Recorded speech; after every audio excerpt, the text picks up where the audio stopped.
Greetings, loved ones. Let's take a journey. It's time for an Amanda Exclusivo. Hi, everyone. Welcome to the Amanda Exclusivo. I'm your host, Amanda Geffner. My guest today is a retrologist, but I'm going to let him explain that to you, all right? He's a first-time author, and his book is short of nothing but amazing. And his photography will blow your mind because it blew my mind when he showed me.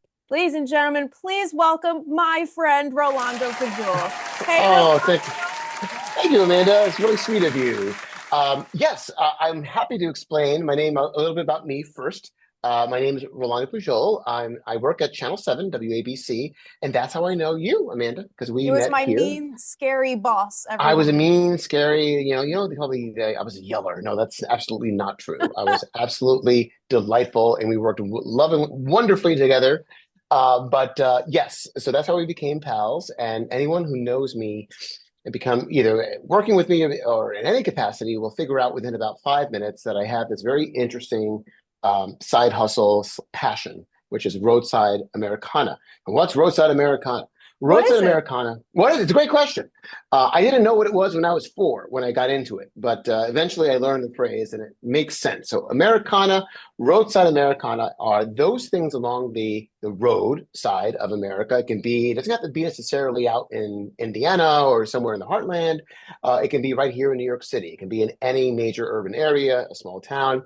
And these are things that are designed by their very nature to appeal to our heart, to our instincts as Americans, that they grab you because of how fabulous they are, how dramatic they are. And what things am I talking about? I'm talking about signs, I'm talking about statues, I'm talking about storefronts, things that are designed to advertise usually a business. And it can be either a mom and pop business or it can be a chain like McDonald's or Burger King or Pizza Hut. But there is something so uniquely eye-catching about it that you, as the person driving by, is compelled to pay attention and perhaps to pull over. And ideally, if the vendor gets his or her way, to spend a little money. That's what they're trying to do here. But they're giving you something in return, in addition to whatever service they're trying to sell, whether it be pizza, whether it be boot repair, or whether it be whatever it is that you need. They're giving you an experience. They're giving you something that's memorable and fun and quirky and in many cases beautiful and artistic and special. And once you begin to look for roadside Americana, you will find it pretty much everywhere. There may be even some of this stuff in your own town that you've never really thought about. You've never really taken it seriously. It's just this thing that's in town. Why do I like that old thing? But then look at it from a new perspective, and you'll begin to see perhaps that it's trying to tell a story. There was a vision behind it. There was art behind it. And it says something about America. It says something about who we are as consumers and as just, everyday people. So I'm a big fan of this stuff. I first began to notice it the way a lot of people notice it when you're a kid and you're on vacation with your parents in the back seat of, in our case, an old 1978 a Ford Fairmont station wagon. Color was orange or rust. I'm not sure exactly which one it was. Staring out that window and seeing all of these interesting places go by, and these roadside giants, these big, massive, charming neon signs. What is going on here? What are these places about? You want to find out more. It begins to sort of intrigue you, and that's how it began. As a kid, and of course, kind of went from there. Yeah, so you mentioned since you were 4, you knew that this was what you loved? Yeah, well, yeah, I think without realizing that I loved it per se, but it certainly caught my attention. In fact, the first time I remember any of this stuff making an impact on me was July of '77. We were taking a little road trip. We were driving from New York City to Miami. My parents are from Cuba, and all Cubans must check in with their friends and family in Miami at least once a year. It's a rule. It's part of the whole certification process. Check in with Miami periodically. So we were in the process of doing that. Was it my first trip to Miami, and certainly probably my first time on a road trip of any note. And I just remember the experience of visiting one place that really made an impression on me, which is, I go into it in the book.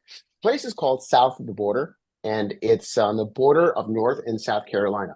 just south of North Carolina along I-95 in a town called Dillon, South Carolina. And it's just this very quirky, just fun and zany, and certainly not PC by any stretch of the imagination, stop that sort of leans into a kind of fake Mexican kind of wonderland environment. There's this big character named Pedro and all of this. And as a kid, this kind of stuff makes a big impression on you. I remember driving down 95, and the way that Pedro, or south of the border, became so big was through pure marketing. The fellow who founded the place and ran it for many years, Alan Shaver, was a marketing genius. And he came up with this idea of putting up billboards along I-95 that would have these zany puns and have these very bold, well, kind of wacky graphics, like chili today, hot tamale. So a little bit of a pun. That's Pedro's weather report. Pedro, 95 miles or whatever it is, right? The classic one, which is in the book, is this big one that shows a big sausage, a dog and a sausage, and it says, "I never sausage a place, never saw such a place." Ha ha ha. Ow. And to pull over to get a picture of that on 95 with 18 wheelers bearing down on you and just a little bit of a shoulder, but not much wiggle room. I put my life on the line to get that picture. So I hope people keep that in mind when they're looking at my book. In fact, there's probably quite a number of pictures and places that I photographed that where maybe not putting my life on the line might be a bit of an exaggeration, but certainly took an awful lot to get to this place and to photograph it and to sort of dig up its story. Yes. So congratulations on your book, The Great American Retro Road Trip. There's a lot of retrologists. Yes, A yes. lot of tongue twisters. Try to say that 5 times Ah, fast, Rolando. I don't think you can. I don't think I'm not. Don't put me on the spot because I'm going to fail. I'm not going to do that. But can you tell us what a retrologist is for those of us who don't know? Yeah, it's a term that I thought I'd come up with it, but apparently somebody else had been using it online after I'd thought of it. And sometimes good ideas are not necessarily all, you don't have a complete ownership of it. But back in 2012, I was trying to find a way to describe what it is that I do and what these interests, how best to sum up what these interests are. And what a retrologist is the ist part, the like a psychologist. So an expert, a doctor in my case, not the mind, but in retro, in old school, and nostalgia, the retrologist. And because what I'm always on the hunt for, wherever I am, whether it be on a road trip or even walking down the street for lunch, is something that is I'm looking for layers of history. I'm looking for little indications of what was once here, whether it be, right out in front of you. That's, for example, right down the street from where ABC is located. There's the Great Ear Inn, which is a historic inn that dates back to the 19th century. And it's been called the Ear Inn for several decades. It's got a great neon sign, and the interior is fantastic. I'd love to pass by it, even if I don't necessarily have a reason to, just because it makes me happy. I can get a picture of it in different light, different times of day, different times of year. So I'm always looking for places like that. But it could also be like little subtle things, like let's say a street sign that they forgot to change over that is from another time. I remember for many years in Union Square in Manhattan, there was a Manhattan street sign, for the street numbers that was yellow.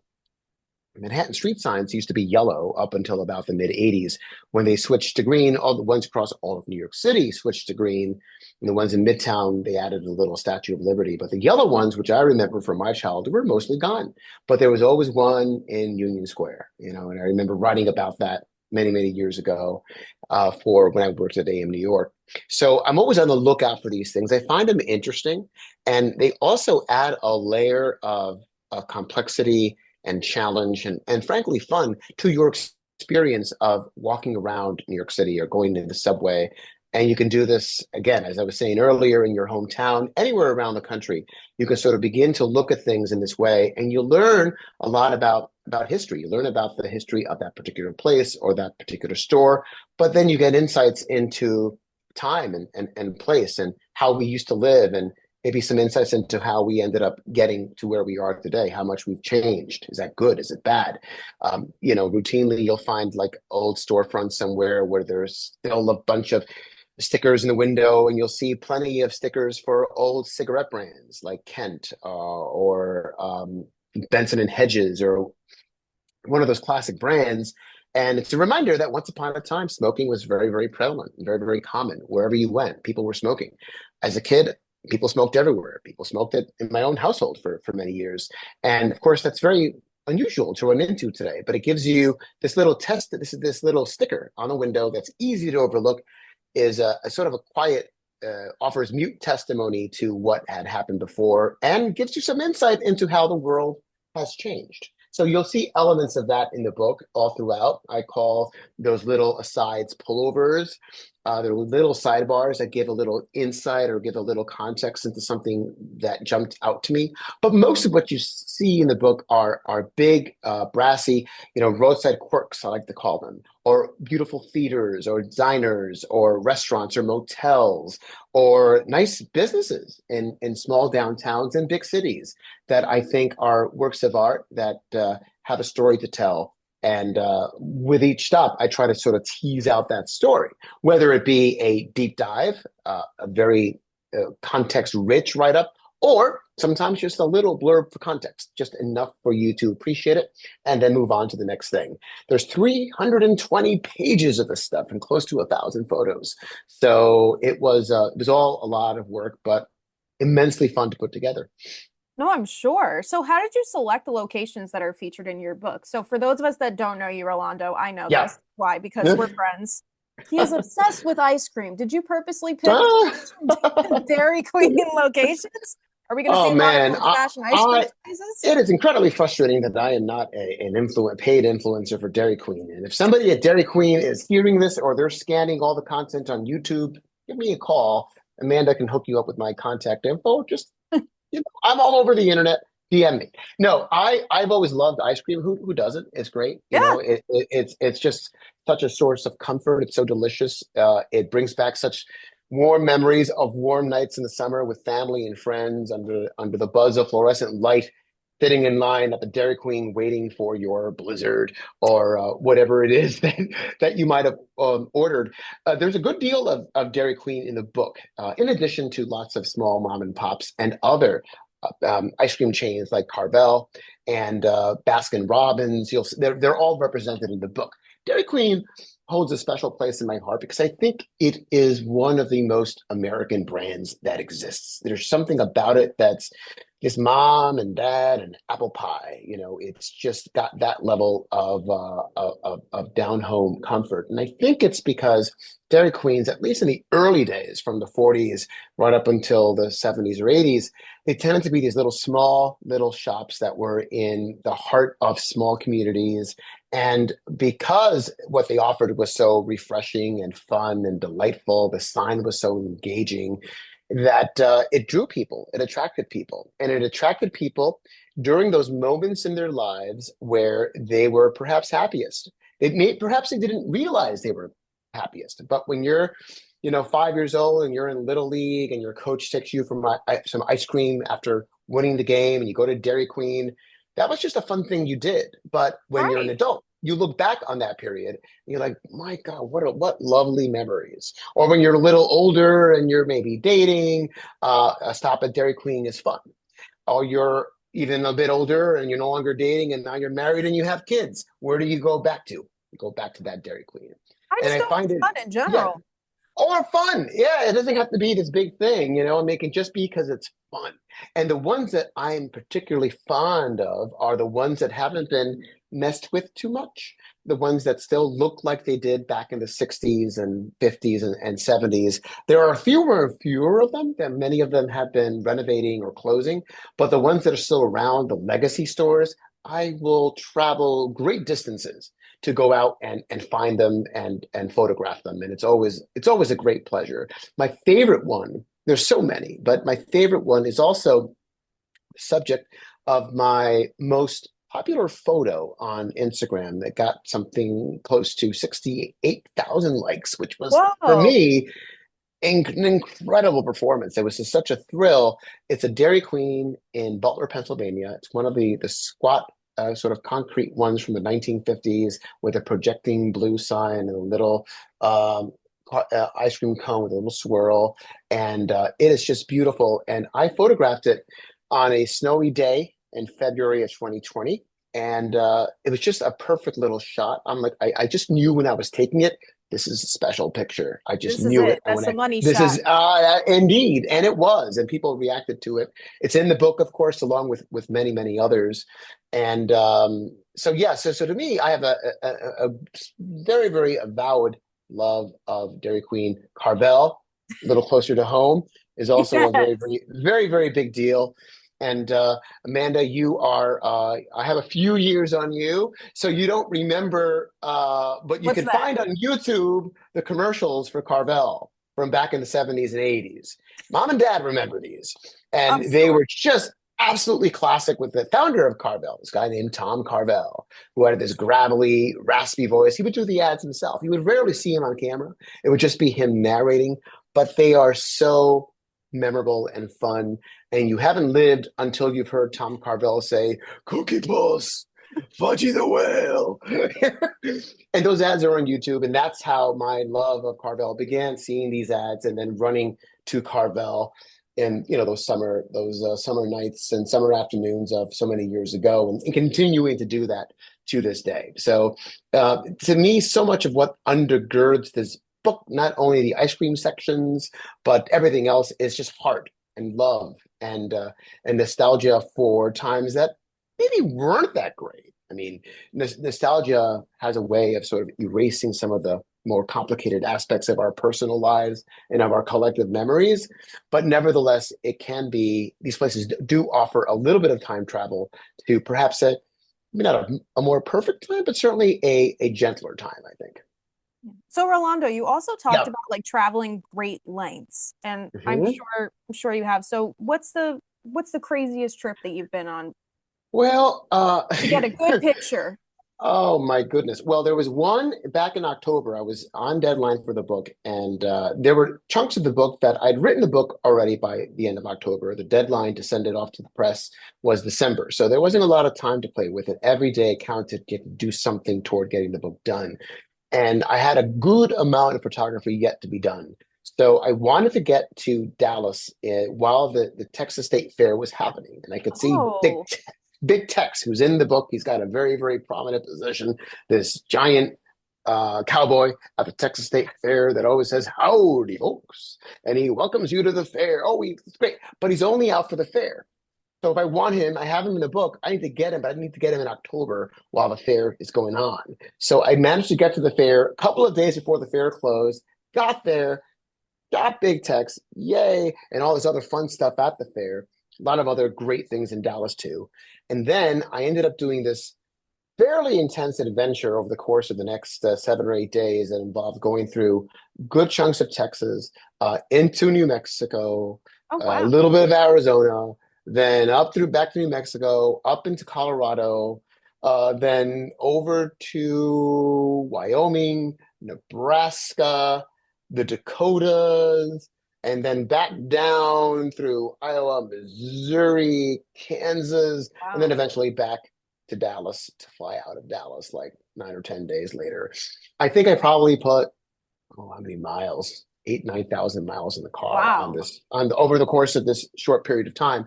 And I remember I arrived at the airport and the guy's like checking me out. Oh, how was your trip? Oh, okay, good. And then he's checking the odometer and he's like, where did you go? So he was just like, well, I was like, it's unlimited, right? I mean, yes, it is, but what did you do? It's Yeah. like, well, buy my book next June and you'll find out. Great American Retro Road Trip. No, I'm kidding. I did not go into sales pitch mode, but I think I did kind of startle him that like, we did this man like drive to, where did this guy go? To Canada and back, kind of. It was very intense. And I do things like that all the time. I remember this isn't necessarily reflected in the book, but I had been eager because it doesn't really cover stuff outside the United States. But I had been eager to photograph this gigantic orange in Montreal that is known as the big julep. It's sort of like uh, they sell this special orange drink there, and there's been this giant orange that I've wanted to shoot for years, way up in Montreal.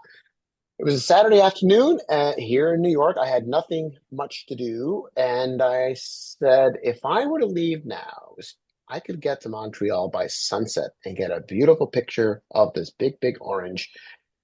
Nothing to do, and I'm like, okay, heck, let's do it. And I got in the car, packed a quick overnight bag, went up to Montreal, and sure enough, I made it with 3 minutes to spare before sunset. Got everything right, took my pictures, spent the night shooting pictures, and part of the next day taking pictures around the Montreal area, then headed back home. So I do this kind of stuff all the time. And I don't like say this in any way to, oh, look at me, I put on these miles. I do this because it's just so much fun, and I'm Yeah. so eager to see these places. And there's not that much time to see them. I've got as you know, because you used to work with me, I've got a full-time, incredibly busy and demanding job. So any opportunity that I have to get out and see something that supports the retrologist, I'm going to do it, even if it means some measure of discomfort or perhaps certifiable craziness. And that's okay. That's okay That's okay. because it's worth doing, and it's a passion. And I try to be smart and not push myself to the point where I might get hurt. But certainly it's when you love something so much and you're that passionate about it, you just do it. You just do it, and you ask questions later. You know what you need, Rolando, with all this What travel? You need an what's that? RV. I thought about that. What My are your great thoughts on dream. that? What my thoughts are very involved and multivaried. And here's another a message sent out to a competitor network, CBS. Oh, One of my I'm getting in trouble now. Oh no, this we better edit this out. No, keep it in. So one of my great journalistic heroes growing up was Charles Kuralt, who was the host of On the Road with Charles Kuralt on CBS, which aired from 1967 and then off and on through right not long before he died in the mid 90s, 1997 to be exact. He retired in 1994. He was also the host of Sunday Morning. And so he would spend immense amounts of time traveling the country with a camera person and a sound guy in the early days in a beautiful big RV. And that's what they would do. And that's how they got around, right? And so I've long thought about doing the exact same thing. And there's a little part of me that's nursing that idea as some kind of a project ahead of America's a big birthday next year, because we are about to celebrate the 250th birthday of America, United States of America. And the last time we had a big anniversary like that was the bicentennial back in 1976. I was a little bit too young to remember it. I was only 3 on July 4th, 1976. But it was a big deal, and there was a lot of patriotic fervor around it, and all kinds of exciting things happening in small towns and big cities, coast to coast. And while 250 isn't quite as dramatic as 200, I feel like what I do, so in many respects, is so distinctly American and patriotic, and is so celebratory of this unique American craft of roadside Americana, that I feel there's something to be done there. And an RV with the Retrologist logo on it might be just the thing to do it. That could You be can kind of a fun design little it. project. I could do it myself, right? Come on, Exactly. Rolando. And That's what you got to and do. maybe some company that provides RVs could reach out to me and decide to underwrite this project. So just some ideas there. Not So only are you but releasing a book, we got to get you on the RV train. Come I on, got to get on the guys. RV train. I've never been in an RV, so the whole thing Really? intrigues me. It's not funny, never been, You but of all people, come on. of all people, it's an embarrassment. Shouldn't have been meant. Delete that, please. No, let's not. I'm Strike not that for the deleting it. record. I am not Oh deleting it. no, I'm ruined. I'm ruined. Sorry. But Rolando, seriously, Yeah, congratulations on the book. It thank you. comes out June 24th. I'm so excited for you, my friend. I really am. For those of us that want to keep up with your travels, where can we find your information? Fill us in. Bunch of different places. You can find me. Easiest is probably on Instagram. Just my name, Rolando Pujol. Give me a follow there, and I'll keep you up to date on everything I'm doing. I also have a Substack. which is pretty popular, and feel free to sign up for that. And a book website, rolandopujolbook.com, with info on the book and also the tour that I'll be starting to do this summer, different Oh. places, not only here in New York, but hopefully around the country, maybe in an RV, Amanda, if you can hook me up, if you know some people in the business.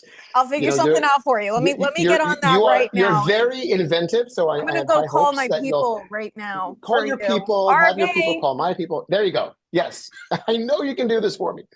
But yes, those are the places that they can find more information if they found any of this remotely interesting. So Well, I find it remotely interesting, and I'm thank so you. proud of you, Rolando. And I can't wait to have the copy here at my house. I'm waiting patiently. Just another week, another 8 days from this taping. I know. So. Before you go, I'm not letting Yeah. you leave without playing my game. It's called the speed round. Oh, I've been nervous about this. Oh God, wiping the sweat off my brow. I know. Okay. I texted him about it yesterday. I'm like, you better be ready because I geared these questions toward you. I thought I might get spared, but I guess not. All right, I'm ready. I'm ready for you.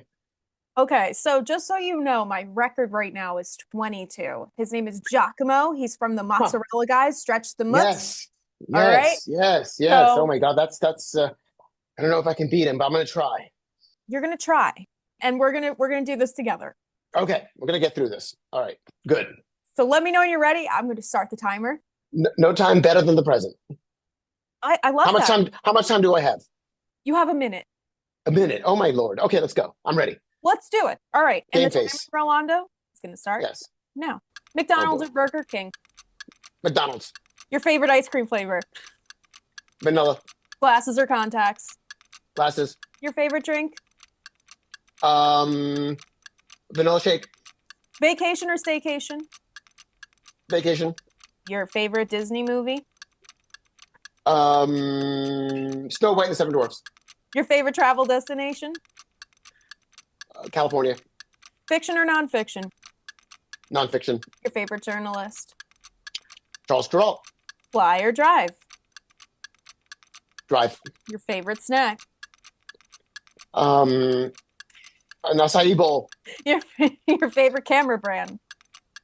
Leica. Your favorite Disney character? Mickey, of course. Check your bag or carry on? Carry on. Sneakers or flip flops? Sneakers. Your favorite meal of the day? Breakfast. Oh, time's up. You got 16. That's not bad. That's not bad. Not That's Giacomo, not but bad. it's okay. How did I do compared to Ritter? You did much better. Good. I'm gonna go out there right now and tell him. Is there that I anything did you want to better than say to him. Bill? It's, as he's watching right now. We all love Bill. Bill's the We best. do. Bill's the It's best. an honor to work with him. Talk about favorite journalists. He's right up there. I mean, He's my favorite. one of the best. Absolutely. So that was a lot of fun, Amanda. I'm up to do that anytime, podcast or not. No, I love it. But I have one question here that I didn't get to because I want you to tell this story. Oh boy. And Rolando was with me actually when this happened. So what was the last thing you might have purchased at the Disney store? Oh, yes. So Disney has a new line of merch celebrating Disneyland's 70th anniversary. And it's all kind of limited issue and it's really, really cool. And so I got this big clock that they were selling, a nice little clock based on the It's a Small World After All attraction with a nice little clock in the middle. And oh my God, it is just the most beautiful thing. And Amanda was visiting. I took her into the store to show her around. It was the first time. I made him take me shopping. I made him. She did, and I gladly obliged because I have a weakness for that as well. And you should see the souvenirs I bring back after every road trip. I just don't know what I'm going to do with space is an issue, and I just wanted it so badly. It was really, really cool. Let me get a little Disney discount, so it wasn't that expensive, And and now it has a beautiful pride of place in my living room. We'll be doing a little business for the company as well, keeping the boss happy. Mickey's the boss, so. You got to keep the boss man happy, Rolando. Oh, absolutely. But every time I go in that darn store, so folks know we're talking so this is not like a general Disney store, but this is one that's for employees or guests who are visiting, be our guests, who are visiting our headquarters here in New York. And if you're ever here and I'm giving you a tour, I will more than happily take you there and probably buy something too when I take you there because I can't help myself. So there you are. You're the best, Rolando. Thank you so much for Oh, coming on. Again, for those of you that want to buy Rolando's book, The Great American Retro Road Trip, will be out on June 24th. Rolando, I'm so glad that you came on today, and it was so much fun interviewing you. thank you so much, Amanda. This was great, a fantastic interviewer, and I've really been binging your podcast to prepare for this, and I really enjoy it. You're doing a great thing here. Everyone, make sure you keep following her and spread the word.